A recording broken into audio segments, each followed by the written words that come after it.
Hello, welcome, I'm Sonicguru. Now it's time to talk retro gaming. Again. Because I haven't really got any new games to talk about.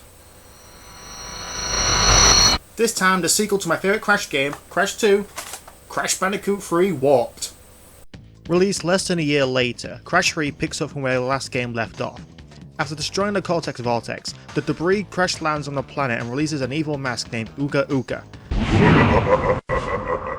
Free at last. We learn that Cortex was working for him and, frustrated with his failings, employs the help of Nefarious Trophy to collect the crystals from their origins across time. At the same time, Aku Aku, who is now a voice character in this game for some reason, explains he was the one to seal his brother Uga Uga away and bring Crash and Coco to the Time Twister to get the crystals before Cortex. Throughout the game, Crash and Coco are contacted by the villains, who try and persuade and even threaten you to stop and hand over the crystals. Leave them for Tiny, or Crash get crushed. So give me the goods and shove off, or I'll roast yous. Like Crash 2, the game takes place in a series of warp rooms that are now connected together. Each warp room contains 5 buttons, each of which lead to a level. The goal of each level is to obtain the crystal placed somewhere along the path. A level is cleared by collecting the crystal and reaching the end, which returns you to the warp room. Gameplay is simple. You move, you jump, you spin, you crouch, you crawl, you slide, you belly flop, you high jump for those out of reach areas. Why does it feel like I'm repeating myself? The goal of each level is to obtain the crystal placed somewhere along the path. A level is cleared by collecting the crystal and reaching the end, which returns Crash to the warp room. Oh yeah, I am. The core gameplay of Crash Warped is completely unchanged from Crash Bandicoot 2. That's sort of depressing. Though not completely. In some levels we're swimming underwater, riding a motorbike, or flying a plane as either Crash or Coco, who get some of our own levels by riding the jet ski or a Tiger Cub Purah. Sadly, none of these levels are as well developed compared to the main platforming gameplay. Except the Purah levels. They were good in Crash Bandicoot and Crash 2 and they're just as good here. While I don't feel tacked on, they're a bit more frustrating because of some niggling control issues and the occasional pacing problem, the planes in jet ski especially. I'm glad they tried expanding on what Crash 2 did with a jetpack and hoverboard, but this is a bit much. Getting back on track, gems can also be collected by breaking all the boxes in the level, including the bonus sections, or by finding them on a hidden path. When all 5 crystals in the warp room are obtained, a single button will appear which will take you to the boss. After defeating the boss character, you can gain access to a new warp room and something else new to this game. Power-ups. A super body slam, a double jump, hover spin, a bazooka, and running dash. Though these are fun to use and useful in later levels, only one is ultimately useful, and that is the running dash, as it can help you out with the game's time trials. Yes, time trials. When re-entering a level, there'll be a clock, and collecting it will activate the time trial mode. Throughout the level, there are yellow crates that can freeze the clock for 1, 2, or 3 seconds. Completing the stage without fail in a good or better time will get you a sapphire, gold, or a platinum relic.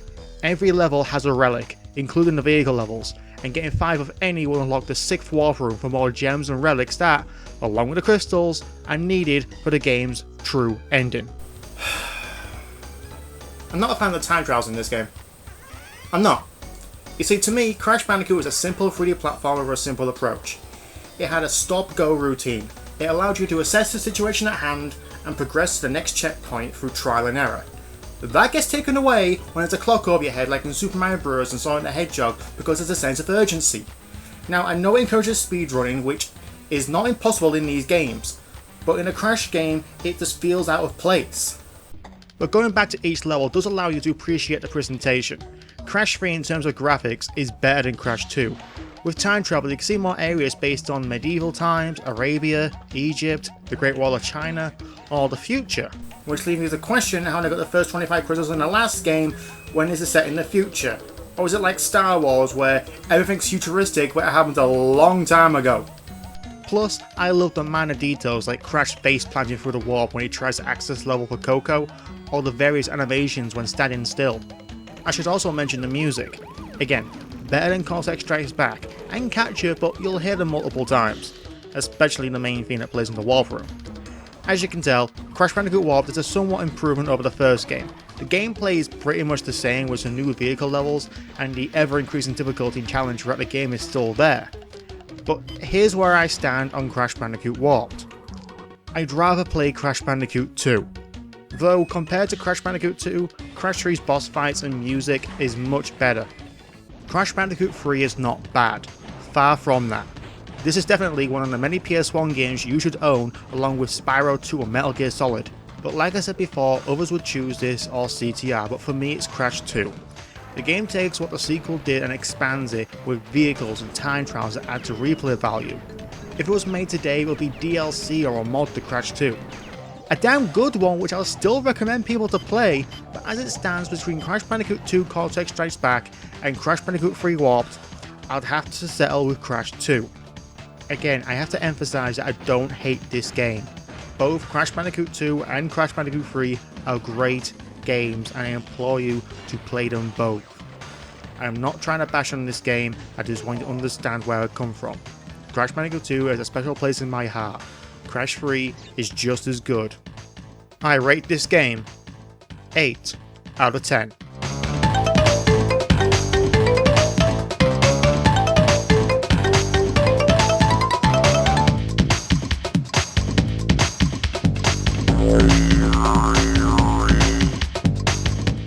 Hey there, thanks for watching. If you liked this video, why not click on that like button or subscribe for future videos. Don't forget to share with your friends as well. You may be surprised to hear an end slate on one of my reviews, but hey, Blib's now cancelling my account, so I have every opportunity to actually advertise to you. If you're actually in the mood of watching more videos, there's my Crash Bandicoot 2 review, or if you want something more silly, there's me and my friend Mike playing Total Carnage, because we like playing games.